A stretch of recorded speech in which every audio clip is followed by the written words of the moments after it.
Hey everybody, it's Kevin from 3D Printed Props, and in today's video, I'm going to be working on a prop that I just had to do after I saw the latest and last installment in the Guardians of the Galaxy movie.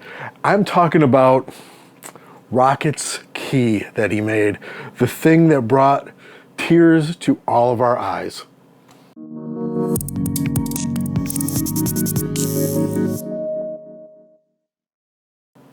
So the family and I went to see Guardians of the Galaxy a few weeks back, and like I'm sure everybody out there, we loved it. Rocket, of course, was just the takeaway, the breakout star of the movie. It was just a fantastic, heartfelt, and just great superhero movie, a great movie. And when I'm watching videos and I'm watching movies, I'm always looking for props I can either do myself or have commissioned for the shop, 3D Printed Props, where you can actually buy this and print it out and do it yourself. And this seems like a no-brainer. The key that Rocket made to escape and to help his friends.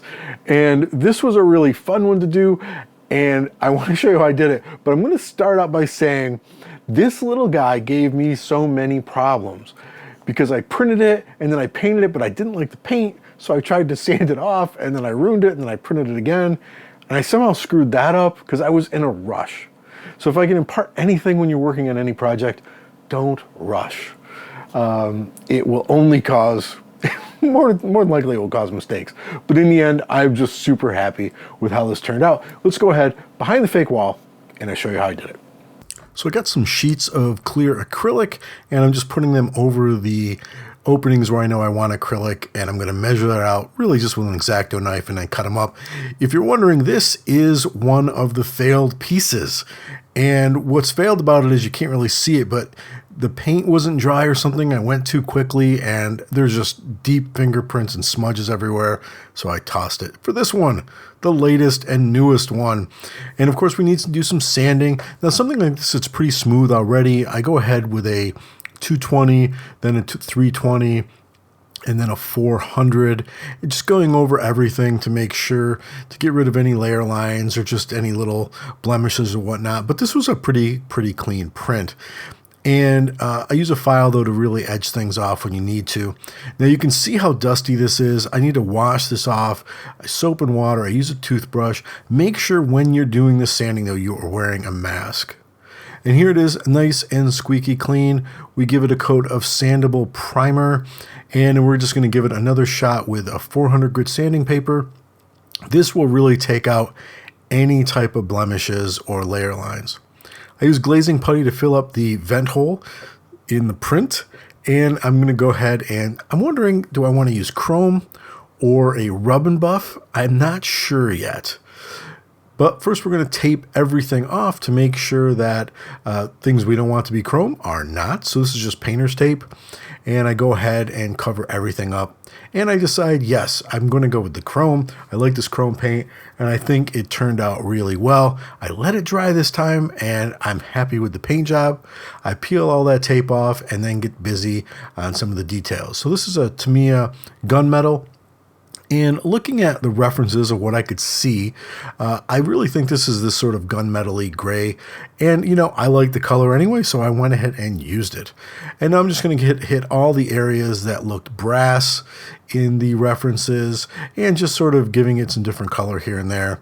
Now this piece was another one that was tricky to see what the tones were, but it looked like a black and a gray. And again, I kind of at this point also just wanted to break up that chrome, so I think these colors worked really well. And now I'm just hitting some of the details in this little area. It almost looks like a micro cassette. For those kids out there probably don't know what that is. It was a micro cassette, like a little tiny audio cassette. And I'm just hitting the details in there to make it shine. Now, it needs a little bit of a touch up, but I will get to that later. But now we're going to put that plexi we cut up in there and cover it with the doors with a little dab of super glue. And again, everything that I used in this build is in the description below. The acrylic that I use, the glues, everything, paints. But you can see when you're putting these little doors on the acrylic, it really gives it that different sort of like that this might be like a real thing. It's not all 3D printed. The acrylic really helps set it off. You can see there, it just, I think it looks pretty cool. So if you're working on Rocket's key yourself, you don't have to do stuff like maybe putting in the plexiglass if you want, although it was cheap and easy, probably the easiest part of the whole build. It's a simple little piece, again, but just take your time painting it and everything should work out just fine. This was a really fun one to do. It's one of my favorites in that it's simple, small, it didn't have lights, it didn't have buzzers. It should have been very easy to do, even though I managed to screw it up. I'm sure you won't, but I did, until I finally, on the third try, got this. So just so you know, just because I put up a beautiful picture of this and a thumbnail and all that business, there are 2 more of these that I threw in the trash. It's just how it is. It happens sometimes. If it happens to you, name the last print that maybe you screwed up in the description below. And if you're interested in printing this prop and or anything I used to do it, you know, the paints and the brushes or whatnot, the acrylics, take a look in the description below. And of course, if you can, please like and subscribe. It really helps out the channel. I don't ask very often, or at least I try not to, but if you do like and subscribe, again, it'll help the channel, which helps me make more videos. Guys, thanks a lot. I really appreciate it. Have a great day and take it easy.